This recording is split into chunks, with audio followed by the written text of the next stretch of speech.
관리 안 해도 본인이 알아서 우리 자신들이 진짜 체질이 이걸로 예배치기,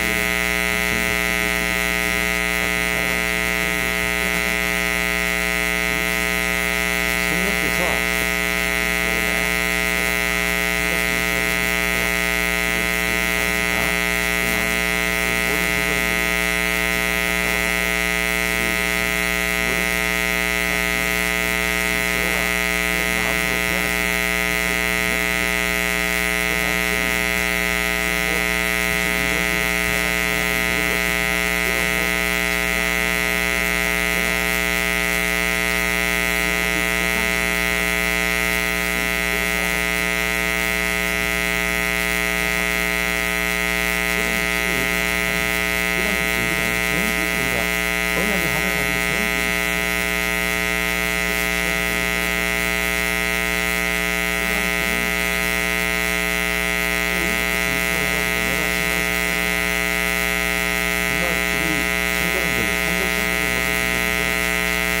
복음으로 생각을 결정하시는 겁니다. 진짜로. 그래서 주변에 있는 분들한테, 제가 이 설명하기 못하잖아요.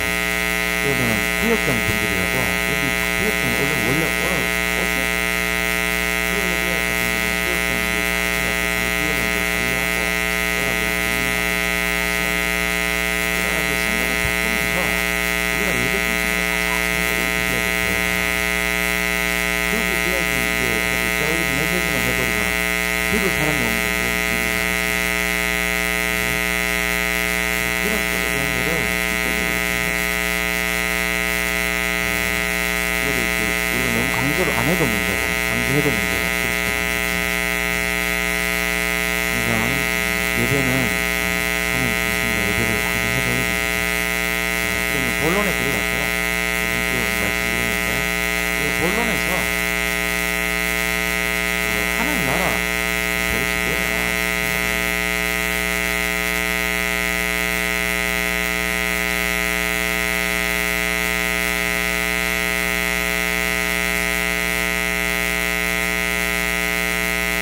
나라라는 것이 결국은 말하는 것입니다. 하나님 나라라는 것은 두 가지 의미를 볼 수 있어요. 현재 의미가 있고 미래적인 의미가 있습니다. 현재적인 의미의 하나님 나라와 미래적인 하나님 나라를 볼 수 있는데 이게 사실 중요하잖아요. 성경 사도행전 1장 3절에도 보면 하나님의 나라가 우리에게 임하였다 그런 말이 있잖아요. 하나님의 나라에 대해서 말씀하셨잖아요. 40일 동안 하나님 나라에 대해서 말씀하셨다. 그럼 하나님 나라가 도대체 뭐냐면 생각을 해봐야 돼요. 하나님 나라가 뭐죠? 천국입니까? 하나님 나라니까 천국 아닙니까? 옛날 사람들은 천당이라고 했어요. 죽으면서 가는 나라는 미래적인 거잖아요. 근데 하나님이 분명히 하나님 나라에 대해서 오늘 예수님 뭐라고 했습니까? 바리새인들이 하나님의 나라가 어느 때 임하나이까 묻건을 예수께서 대답하여 이르시되 하나님의 나라는 볼 수 있는 이때 임하는 것이 아니요. 그렇죠. 오늘 이 바리새인의 질문에 대해서 20장 20절 21절에 보니까 이 바리새인들이 뭐라고 질문했냐면은 하나님의 나라가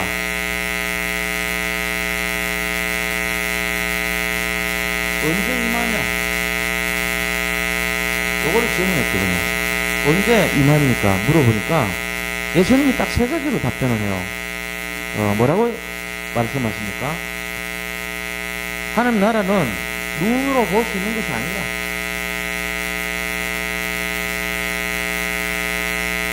눈으로 볼 수 있지 않다. 그 다음에 하나님 나라는 이곳이다 저곳이다 말할 수 없다 그랬어요.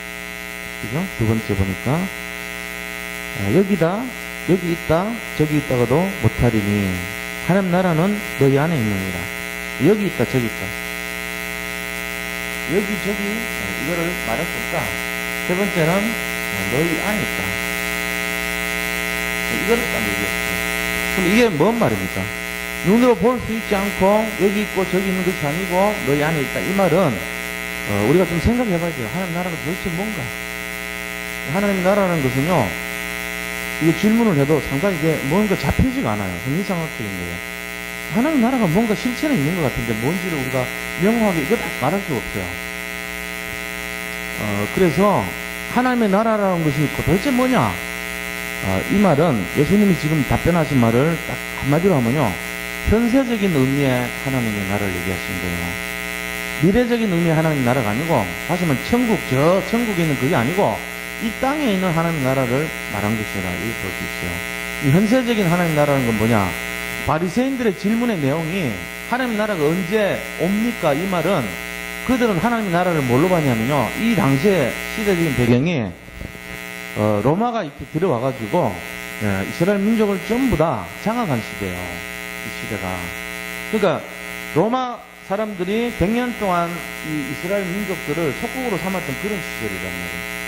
그러니까는 이 사람들 생각에 하나님, 우리가 믿는 그 여호와 하나님, 그 하나님의 나라가 이 땅에 오면은 우리를 이 일제시대 때 같이 우리가 지금 막 압박을 당하고 착취를 당하고 어려움을 당하고 노예 비슷하게 모든 세금을 막 엄청나게 받고 바치고 이런 지긋지긋한 생활에서 좀 해방이 되지 않겠냐, 그런 생각으로서 하나님 나라를 물어봤던 거예요. 그러니까 이 사람들이 말했던, 바리새인들이 원했던 하나님의 나라는 바로 자기 나라의 독립을 말한 거예요. 그런 의미의 하나님 나라를 원했거든요. 그러니까 독립과 해방으로서의 하나님 나라가 언제 올 것이냐, 이걸 질문한 거예요. 그러니까 예수님은 그런 말을 다시 영적으로 말했어요. 하나님 나라는 눈으로 볼 수 있는 게 아니고 여기 있다 저기 있다 할 수 있는 것이 아니고 너 안에 있다. 그럼 뭔 말을 하는 겁니까? 하나님 나라가. 생각해 봐야 돼요. 이거는 바로 우리의 마음과 생각 속에 하나님의 나라라는 것에 대한 예수님의 말씀은 결국 의미가 뭐냐면요, 하나님의 주권,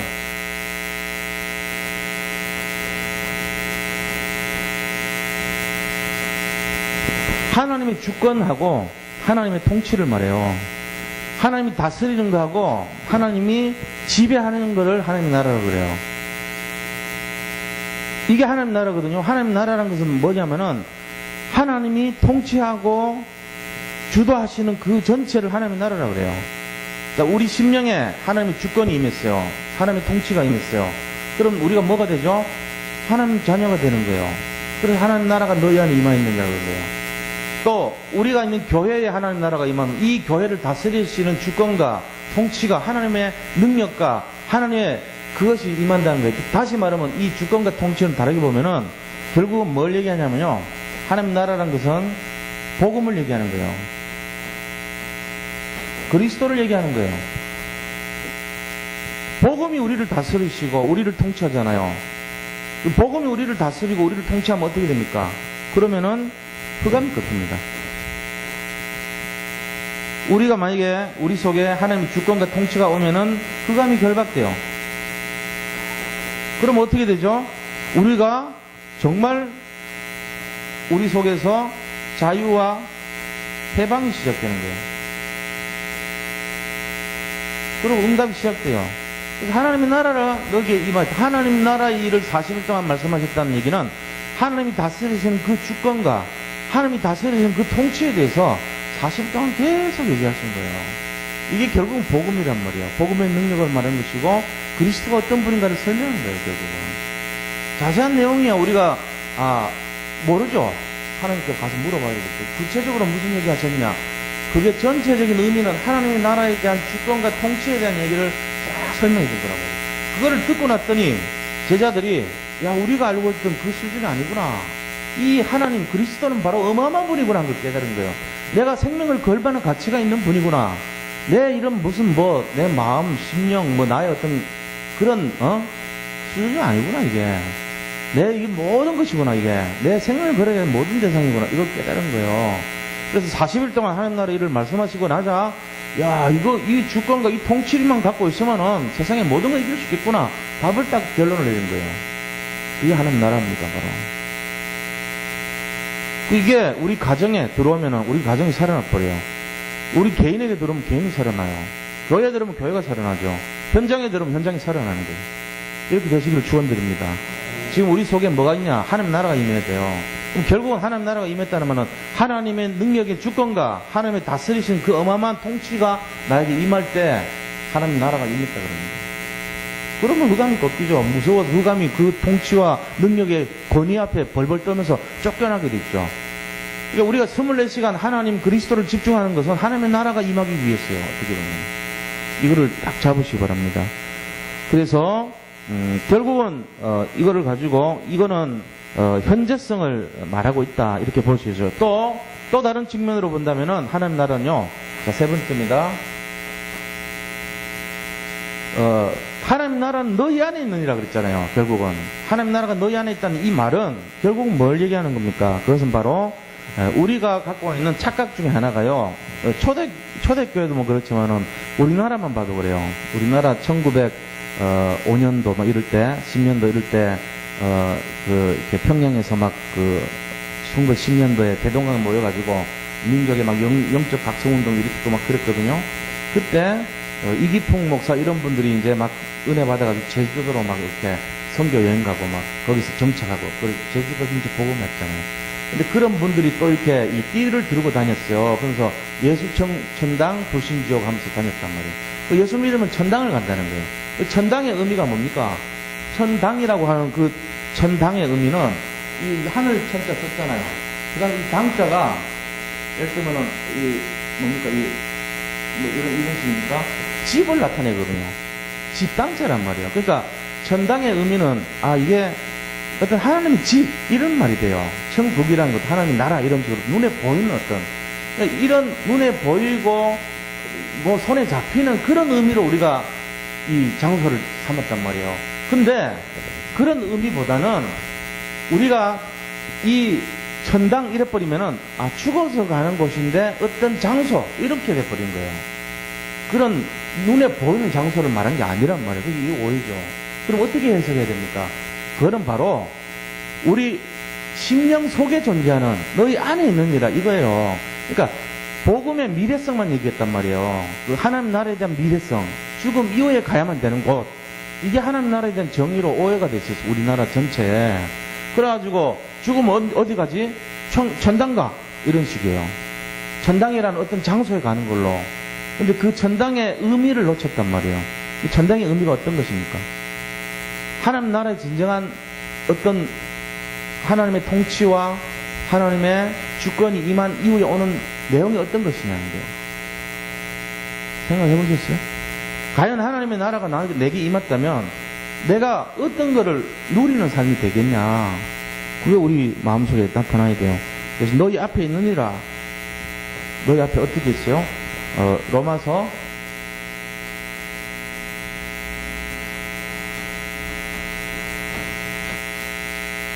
'너희 안에 있다. 너희 안에. 로마서 14장 17절 말씀. 로마서에 보면은 14장 17절에 뭐라고 되냐면은 하나님의 나라는 먹을 것과 마시는 것이 아니요. 먹는 거 마시는 게 아니라는 거예요. 그 어떤 그 눈에 보이는 그런 것이 아니라는 거예요. 그럼 하나님 나라는 뭐냐면은 오직 성령 안에 있는 의와 평강과 희락이라고 했어요. 이게 우리가 누려야 될 내용들이에요. 하나님 나라는 결국은 뭐냐면은 의, 평강, 희락, 이걸 말하는 거예요. 다시 말하면 뭡니까? 의와 평강과 희락이라는 건요, 생각이 치유되고 각인이 치유되고 체질이 치유되는 상태를 말해요. 의와 평강과 희락이라는 거예요. 그건 내가 진짜 하나님의 나라가 다시 말하면 하나님의 주권과 통치가, 하나님의 다스리심이 내 속에 정말로 임한다면 나는 의롭게 되고 나는 평강을 누리게 되고 나는 기쁜 사람, 기뻐하는 인생이 된다는 거예요. 행복한 인생이 된다는 얘기죠. 그게 하나님 나라는 거예요. 그런데 내가 하나님의 자녀고 흑암이 결박됐고 하나님의 통치와 주권을 받고 하나님 나라 사람이 됐어요. 다시 말해 복음을 누리고 그리스도를 누리고 내 안에 평강을 누리는 그런 현재성 있는 하나님 나라가 임한 사람이 됐는데도 불구하고 나는 여전히 악한 사람이라는 의롭지 않다고 생각하고 내가 평강을 잃어버리고 희락이 없다면 그 사람은 뭔가 잘못된 거예요. 생각해봐야 돼요. 하나님 나라에 대해서 대강 우리가 현재적인 하나님 나라의 의미를 좀 잡아야 돼요. 이런 것이구나. 이해가 되셨습니까? 이게 지난번 우리가 차에서 타면서 주제가 있었거든요. 이런 내용이. 내가 그 나름대로 즉석에서는 말했지만 표현하기가 참 애매하더라고요. 이걸 정리를 해봐야 되겠다 싶어서 한번 해본 거예요. 하나님 나라가 뭐냐고 물으면은 뭐라고 말할 거예요, 이제. 하나님 나라라는 것은 하나님의 주권과 통치가 들어간 상태다. 들어가면 뭐가 역사한대요? 일단 흑암이 꺾이지. 흑암 꺾이면 뭐가 일어난대요? 의롭게 되고 기쁨과 평안이 들어가. 이게 하나님 나라예요. 현재적인 의미예요. 뭐 천국, 천당 이런 미래적인 그런 것이 아니고 이 땅에서 우리가 이걸 누려야 된단 말이에요. 하나님 나라의 사람이라고 하면은 결국은 복음 누리는 사람, 그리스도 누리는 사람이지만 사실은 그 의미가 뭐냐면은 그리스도의 통치, 그리스도의 주권이 나한테 역사하는 상태, 그게 하나님 나라가 임했다 그러거든요. 이해되셨습니까? 그렇게 정의를 내리시면 돼요. 자, 그렇다면은 미래적인 의미의 하나님 나라, 이거를 우리가 잘 봐야 되죠. 미래적인 의미의 하나님 나라는 두 번째는 인자의 날입니다.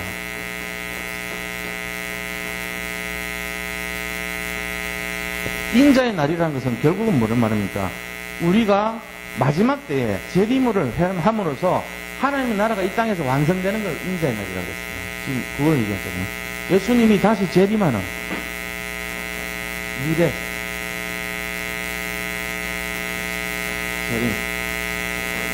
재림 때 하나님의 나라가 완성이 되죠. 이 땅에. 그게 바로 인자의 날입니다.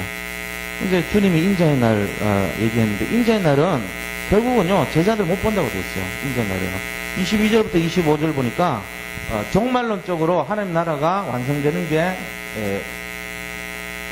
이 인자의 날입니다. 근데 이 22절 25절 사이에 나오는 내용들을 보면 첫째는요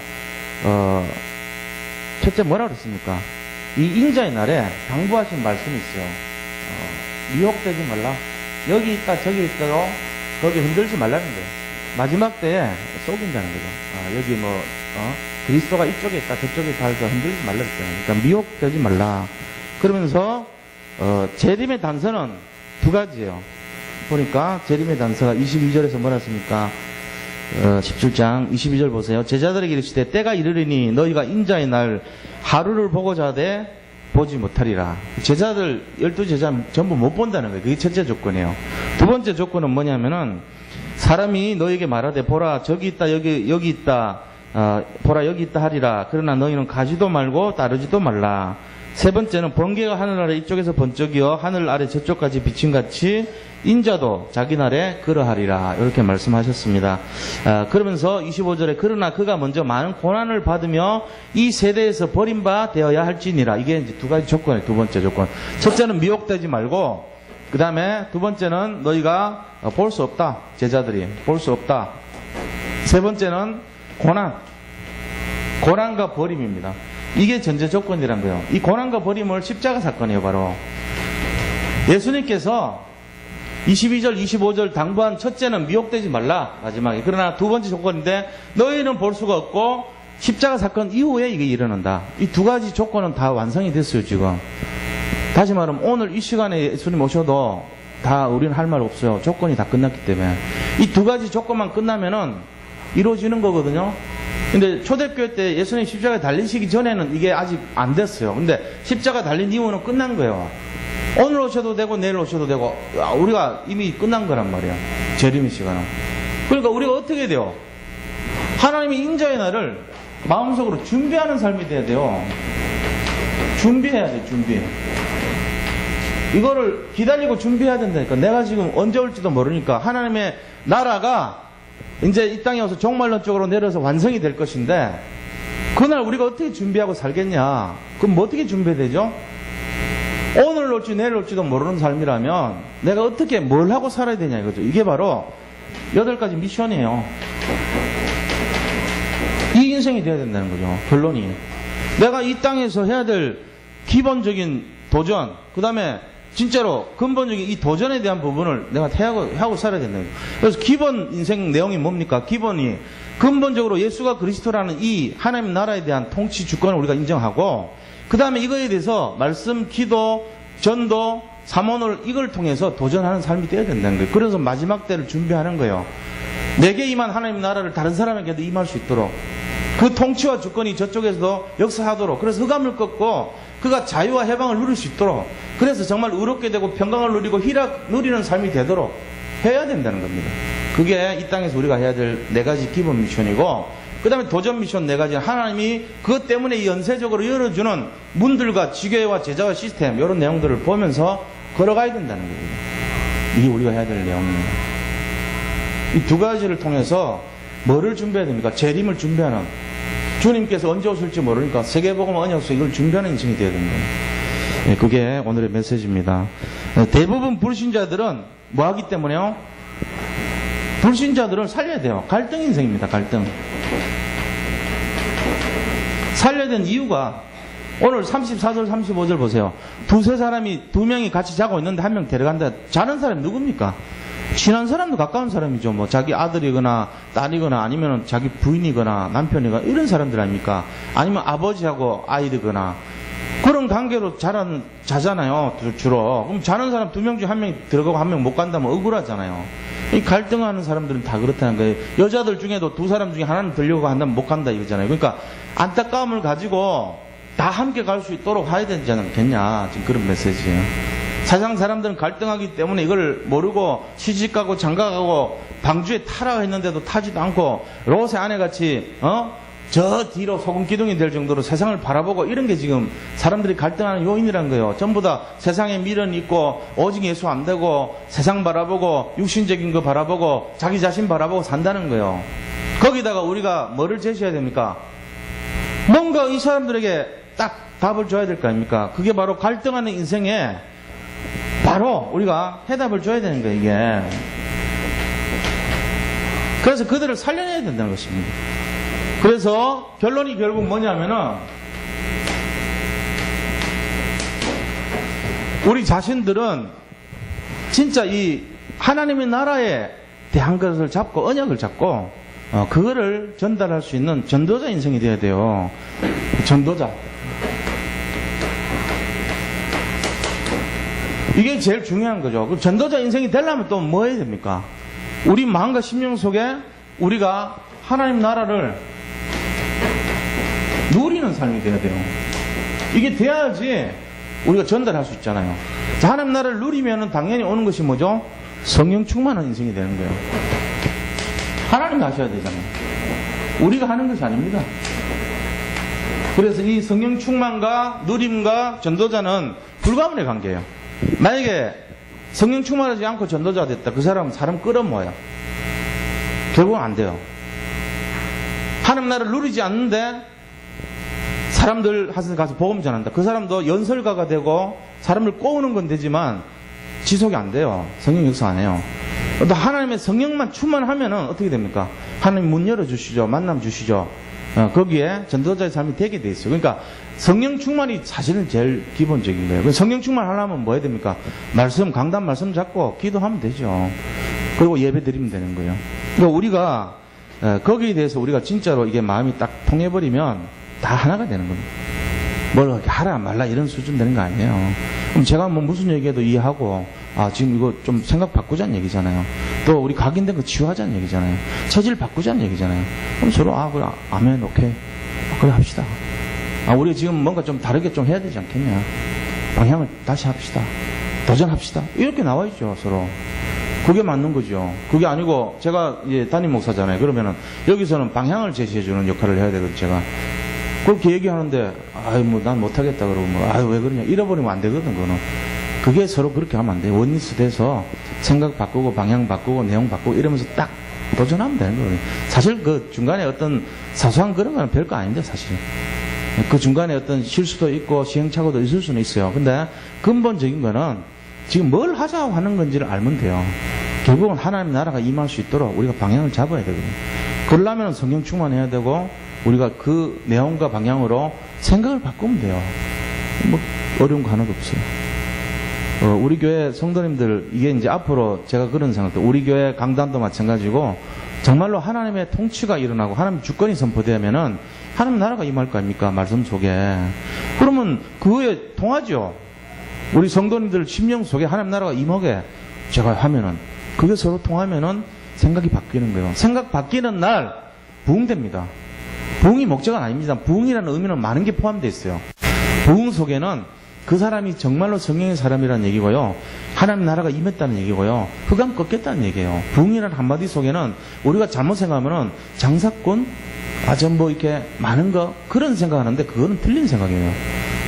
하나님 뭐라 했습니까? 때를 얻든지 못 얻든지 모이기를 힘쓰라 그랬고 정말로 3천 제자, 5천 제자 숫자가 계속 나왔어요. 왜 그런지 아세요? 부흥을 얘기하는 거예요. 주의 손이 함께하고 주의 은혜가 보이며 큰 무리가 모였더라. 안디옥교의 증거가 부흥을 얘기하고 있어요. 그리고 경제 축복을 얘기하고 있습니다. 그래서 선교사를 파송했습니다. 이게 전부 부흥하고 연결된 내용이에요.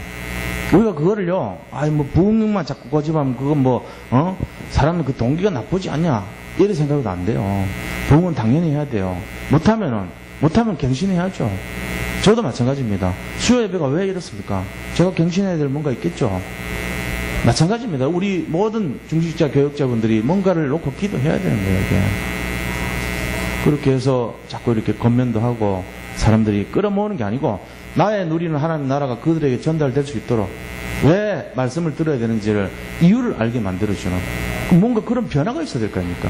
그래서 생각이 바뀌도록 사실은요 지금 저 밖에 있는 방하는 사람들 생각만 좀 바꾸면 여기 올 사람 많아요. 우리 교회 분들 정도 수준만 해도 여기 올 수 있는 분들이 굉장히 많다니까요. 생각을 조금만 바꿔도. 근데 그 생각을 못 바꾸고 있는 거예요 지금. 어떤 연유인지는 모르지만 생각을 못 바꾸고 있는 거예요. 지금 바쁜데 이런 수준의 생각을 하니까 안 돼요. 그러니까 똑같아요. 시집가고 장가가고 뭐하고 여기 있는 나오는 얘기가 똑같다니까요.